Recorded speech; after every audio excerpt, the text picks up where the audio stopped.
un petit mot tout simple sur cette chose que peut-être certains d'entre vous ne comprennent pas très bien, le culte des reliques, puisque nous avons justement ici une relique de première classe de Saint Jean-Paul II, une petite mèche de cheveux.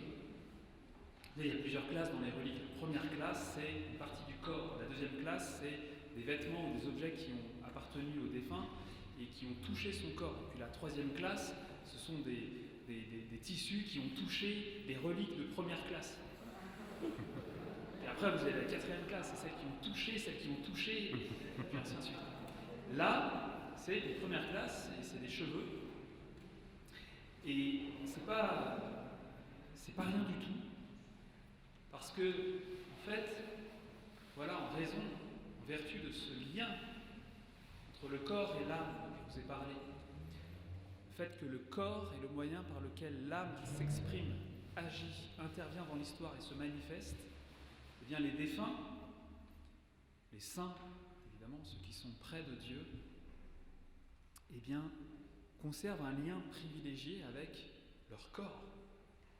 Même si ce corps, il est découpé en plein de petits morceaux pour que chacun, à tous les coins du monde, ait un petit bout du corps, eh bien, il y a un lien particulier entre l'âme du saint qui est au ciel et la relique de son corps qui est quelque part sur la terre. Et donc, il y a une présence particulière du saint là où sont présentes ces reliques. Ça n'est pas comme la présence réelle du Christ au Saint-Sacrement, on est bien d'accord. Mais il y a quelque chose de cet ordre-là. Et donc c'est une grande grâce d'avoir aujourd'hui une relique de Jean-Paul II. Donc Jean-Paul II est parmi nous, voilà, c'est d'une manière tout à fait particulière. Et ça tombe très très bien, puisque ce week-end, finalement, nous le devons à lui, essentiellement.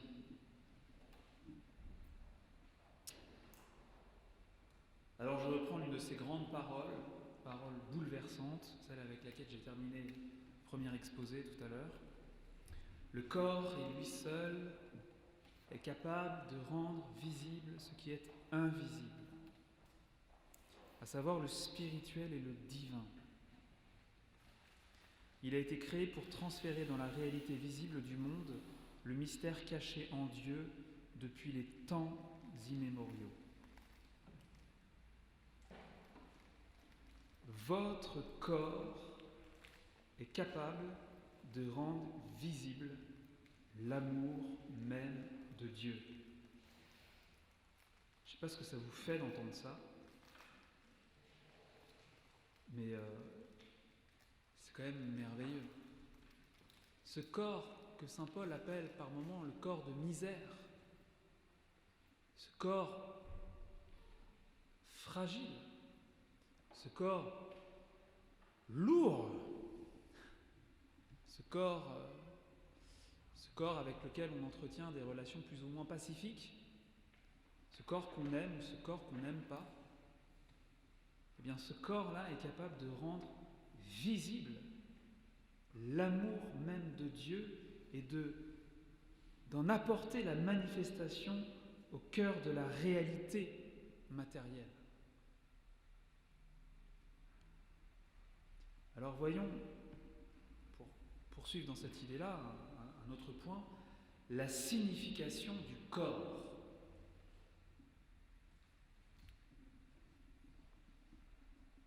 Les corps nous font voir qui est l'homme. Ils nous révèlent les personnes. S'il est vrai de dire que l'être humain s'épanouit dans l'amour et se réalise donc dans une communion de personnes, une communion entre personnes, il faut dire aussi que le corps est le moyen de cette communion. Et que c'est par cette communion que l'homme et la femme sont ensemble à l'image de Dieu, qui est communion.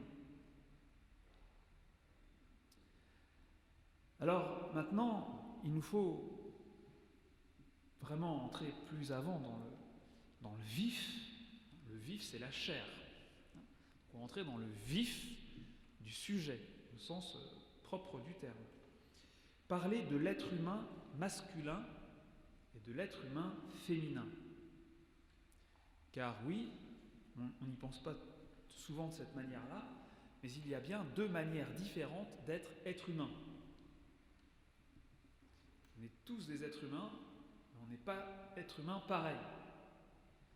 Il y a une manière masculine d'être être humain, c'est la manière la plus forte.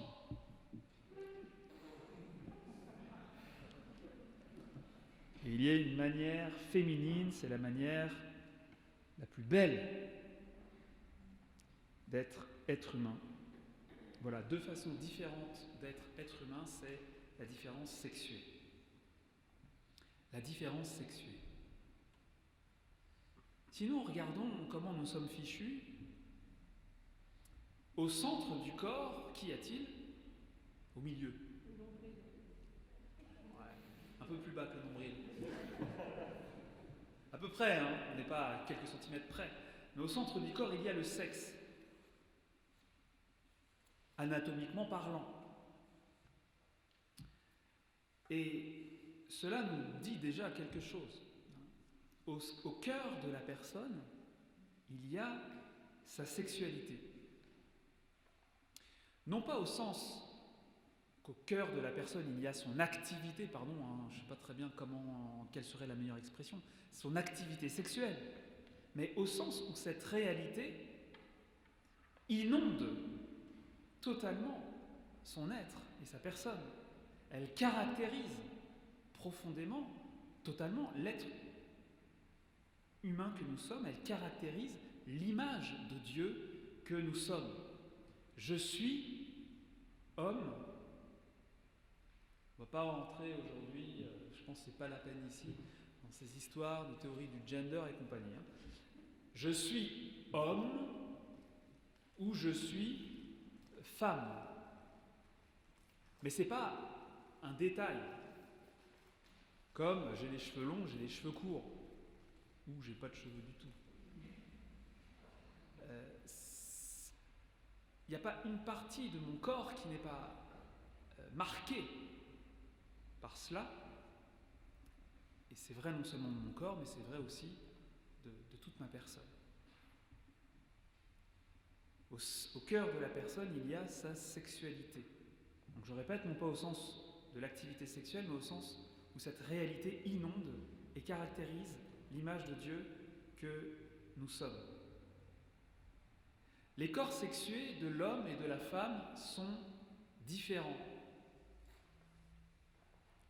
Et ils sont, excusez-moi, de toute évidence, faits l'un pour l'autre.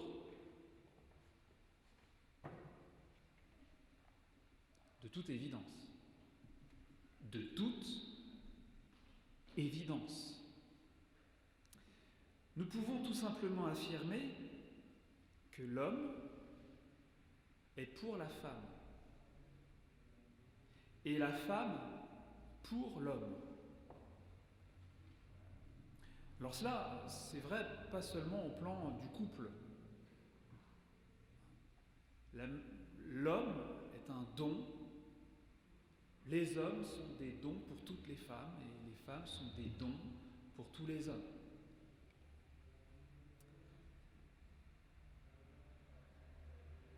Nous pouvons tout simplement affirmer, oui, que l'homme est pour la femme pour l'homme.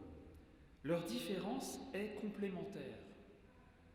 Et je cite de nouveau Marie Healy, le corps, dans sa complémentarité sexuelle, nous révèle que nous sommes créés pour la relation et pour l'union. Dire cela, c'est déjà très fort et très puissant. Et bien sûr, on peut le dire maintenant, compte tenu de tout ce qu'on a dit avant. Créer à l'image de Dieu des personnes en communion.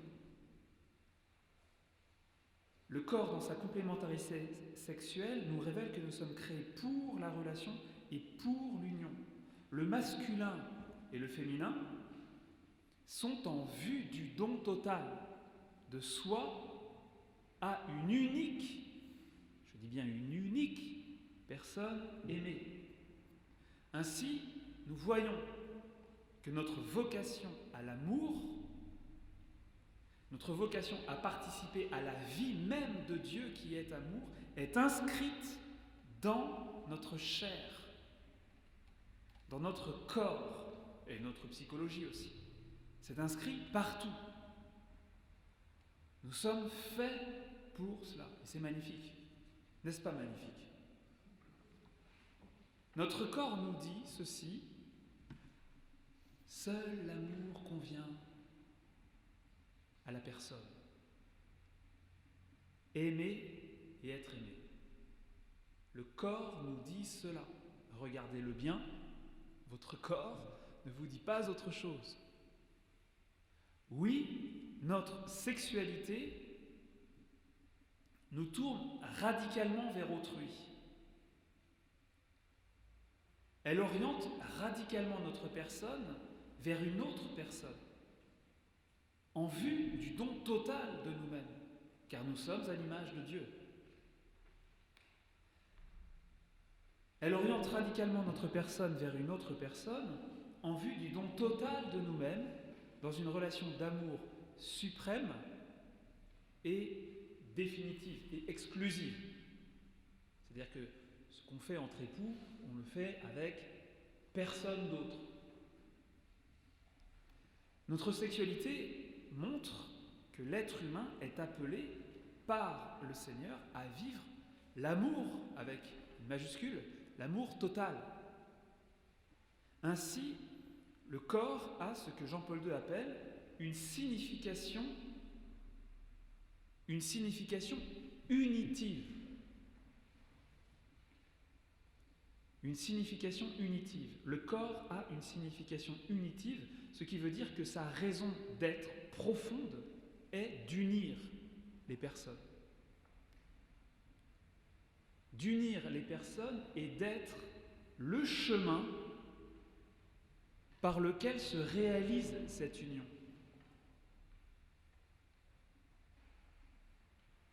Jean-Paul II parle aussi de la signification conjugale du corps. La signification conjugale du corps. Ce qui veut dire que le corps nous indique, signifie que nous sommes faits non seulement pour vivre avec l'être aimé, mais pour lui. Pour lui.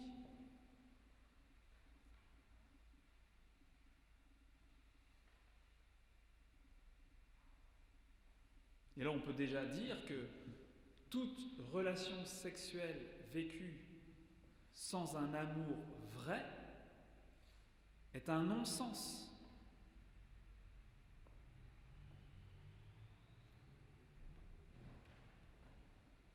Puisque elle trahit la signification unitive et conjugale du corps. Seul l'amour a le pouvoir, c'est vraiment incroyable ce truc-là, seul l'amour a le pouvoir de faire en sorte que nous vivions pour un autre que nous-mêmes. Que nous donnions notre vie pour quelqu'un. C'est l'amour qui fait que nous vivons pour autrui, et le corps me dit que je suis fait pour vivre pour quelqu'un d'autre. Vivre pour quelqu'un d'autre.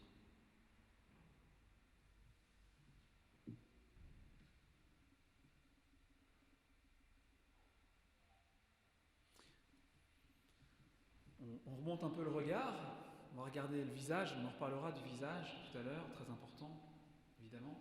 Et le visage, c'est quand même... Enfin, notre visage n'est pas tourné vers nous-mêmes. Or, c'est quand même une surface de contact extrêmement précieuse pour la rencontre. Et cette façon dont le visage est tourné vers l'extérieur, est tourné vers l'autre, nous montre bien aussi que nous sommes faits pour vivre pour autrui. Je crois que c'est Claudel ou Peggy qui disait « Si j'étais Dieu, j'aurais fait le nombril, non pas au centre de l'abdomen, mais sur le front. Comme ça, on aurait été obligé de regarder le nombril des autres, non pas le sien. Nous sommes tournés physiquement vers l'autre.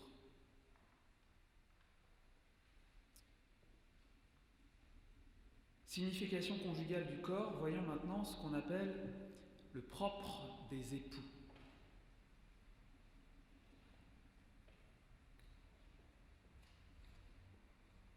Alors je ne vais pas entrer dans les considérations sur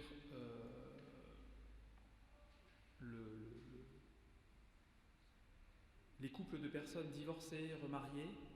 On va parler simplement du contexte du mariage. Le propre des époux, c'est le mariage qui fait que deux personnes de sexe différents,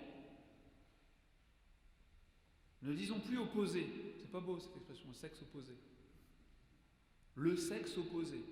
Non, il n'est pas opposé, il est assorti. Parlons plutôt des sexes assortis. C'est le mariage qui fait que deux personnes de sexe assorti se donnent l'une à l'autre. Il y a 4 formules d'échange des consentements possibles lors de la célébration d'un mariage. Je crois que c'est la première où les époux se disent « je te reçois comme époux, comme épouse, je te reçois parce que tu te donnes ». Je suis retombé sur votre homélie de mariage hier, ça m'a fait un petit quelque chose. Je te reçois comme époux, comme épouse, parce que tu te donnes, et je me donne à toi. Ça, c'est l'échange des consentements que l'on entend lorsqu'un homme et une femme se marient dans le Seigneur, comme dit saint Paul. Se marier dans le Seigneur. 1 Corinthiens chapitre 7, verset 39. Ça veut dire quoi, se marier dans le Seigneur? J'ouvre juste une parenthèse, parce que parfois Paul, il a des formules un petit peu... on dit bien que c'est vaguement, que c'est spirituel, mais on ne voit pas très bien ce que ça veut dire. Se marier dans le Seigneur, ça veut dire ce que ça veut dire. Ça veut dire on s'unit en Jésus. C'est mettre son mariage, son couple, dans le cœur de Jésus, le seul endroit sur la terre où l'amour existe à l'état pur, à l'infini. On met son couple dans le Seigneur, bien à l'abri, comme on met du vin dans une bonne cave, qui se bonifie avec l'âge et qu'on s'aime plus après 100 ans de mariage qu'après la nuit de noces.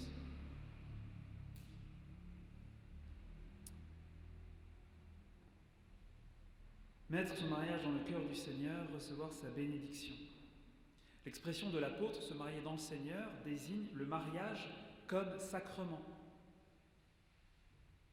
Alors, en vertu de ce don total d'eux-mêmes, scellés dans le sacrement du mariage, les époux appartiennent l'un à l'autre. Comme je le dis souvent lors des homélies de mariage, je dis, comment il s'appelle? Il s'appelle Kevin. Kevin, plus une goutte de ton sang ne t'appartiendra. Tout ton sang appartient à ton épouse. Et Germaine, plus une goutte de ton sang ne sera tienne. Tout est à Kevin. Voilà. Le corps, les époux s'appartiennent l'un à l'autre. Ils s'appartiennent mutuellement avec leur corps. Ils s'appartiennent mutuellement avec leur corps qui sont faits l'un pour l'autre. Leur corps qui, si je puis me permettre l'expression, s'accouple si merveilleusement bien. Ils s'appartiennent mutuellement l'un à l'autre avec leur corps fait l'un pour l'autre qui ça couple merveilleusement bien. Alors, leur union sexuelle est l'aboutissement et l'expression de l'amour qui les a pressés au don irrévocable de l'un à l'autre, de l'un pour l'autre. Leur union sexuelle est l'aboutissement et l'expression de l'amour qui les poussa à faire de leur existence une existence pour un autre. Ce que Jean-Paul II appelle une existence de la personne pour la personne. Vous comprenez ? L'union sexuelle de l'homme et de la femme atteint sa pleine signification et sa légitimité seulement là, une fois l'homme et la femme offerts l'un à l'autre, unis par les liens sacrés du mariage. Et c'est pourquoi l'on dit que les rapports sexuels sont le propre des époux.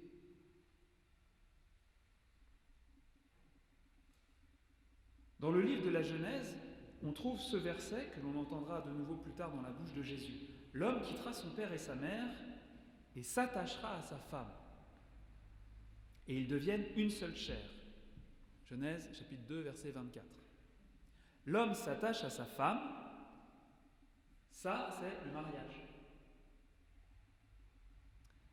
Et ils deviennent une seule chair, ça c'est l'union sexuelle des époux, où le corps, leur corps, participe à l'amour qui les unit et les engage. C'est parce qu'on est marié qu'on fait l'amour. Dans l'union sexuelle, oui, a sa place au cœur du mariage que Dieu a béni dès le commencement. Alors on peut fouiller partout dans la Bible, on ne trouvera aucun passage qui dise autre chose. Les relations sexuelles hors mariage n'y sont approuvées nulle part, et elles sont désapprouvées toutes les fois qu'il en est question. Tout simplement parce qu'elles n'accomplissent pas le merveilleux projet du Seigneur. Et quand je parle de merveilleux projet du Seigneur, je parle de tout ce que j'ai dit depuis tout à l'heure, 10 heures.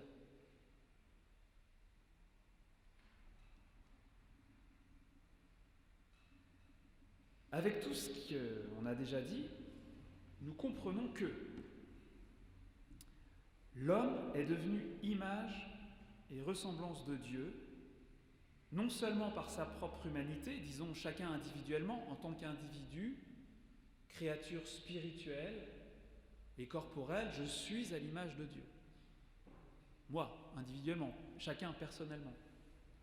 L'homme est devenu image et ressemblance de Dieu, non seulement dans sa propre humanité, mais aussi par la communion des personnes que l'homme et la femme forment dès le début, dès la Genèse.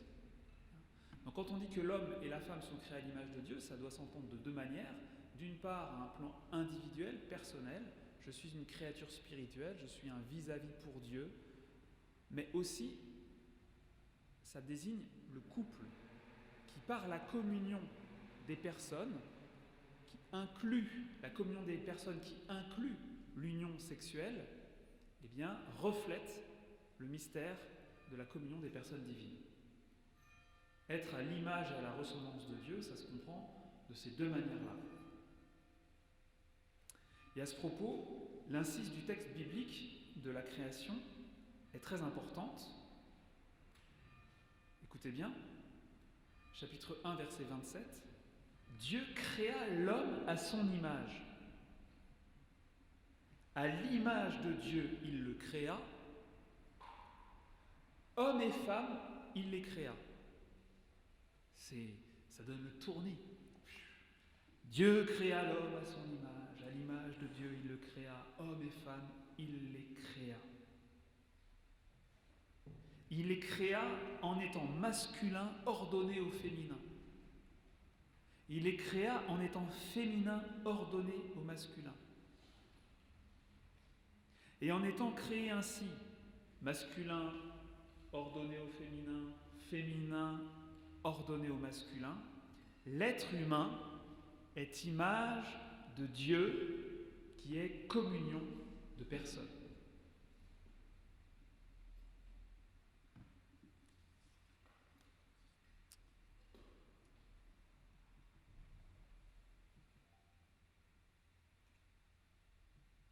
Jean-Paul II dit « L'homme est image d'une insondable communion divine de personnes. Ceci est, dit-il, l'aspect théologique le plus profond de tout ce qui peut être dit au sujet de l'homme. »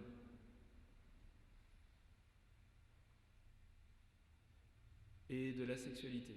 Alors on va rentrer un peu plus dans les détails cet après-midi. Enfin, pas trop non plus.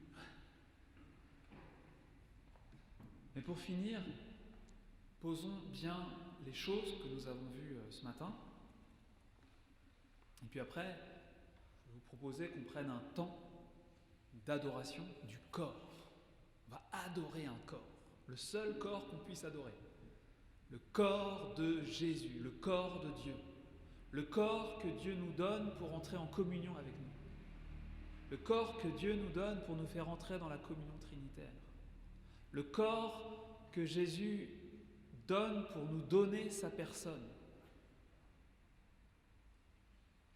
le corps qui nous permet d'accéder au cœur de Dieu, un corps pour la communion, un corps pour l'amour, un corps pour la vie. Alors, avant ça, posons bien les choses que nous avons dites ce matin. La Sainte Trinité créa l'homme et la femme. Et d'ailleurs, elle continue. Chaque fois qu'il y a un nouvel être humain qui est conçu, Dieu intervient personnellement, directement, pour créer l'humain avec les parents. Les personnes divines, réellement distinctes entre elles, et une cependant, firent l'homme et la femme, c'est-à-dire deux manières distinctes d'être être humain. Et il les a fait telles en vue de leur union, de leur complémentarité, de leur communion. Dieu les fit donc hommes et femmes, vivant par la grâce qu'il nous donne de son amour infini, vivant comme un reflet de son mystère, comme un reflet de l'unité des personnes divines entre elles. Dieu est amour, dit saint Jean. C'est-à-dire, Dieu est communion de personnes. Comprenez bien, hein, quand on dit Dieu est amour, on ne dit pas d'abord que Dieu nous aime. Dieu serait quand même amour s'il n'avait jamais créé le ciel et la terre. Dieu est amour en lui-même, indépendamment de ses œuvres dont nous faisons partie. Dieu est amour, c'est dire Dieu est amour, c'est dire autre chose que Dieu nous aime.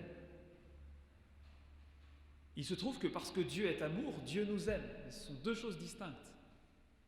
Dieu est amour, le Père aime le Fils, le Père engendre le Fils éternellement dans un esprit d'amour. Dieu est amour, dit saint Jean, c'est-à-dire Dieu est communion de personnes. Et le couple humain, par l'amour, est appelé à constituer corps et âme une communion de personnes, comme une splendide petite image de Dieu sur la terre.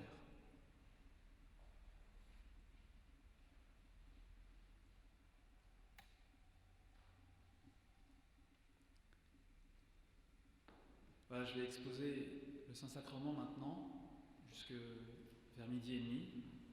Et puis, on pourra se retrouver donc en début d'après-midi à 14h pour la suite. 14h.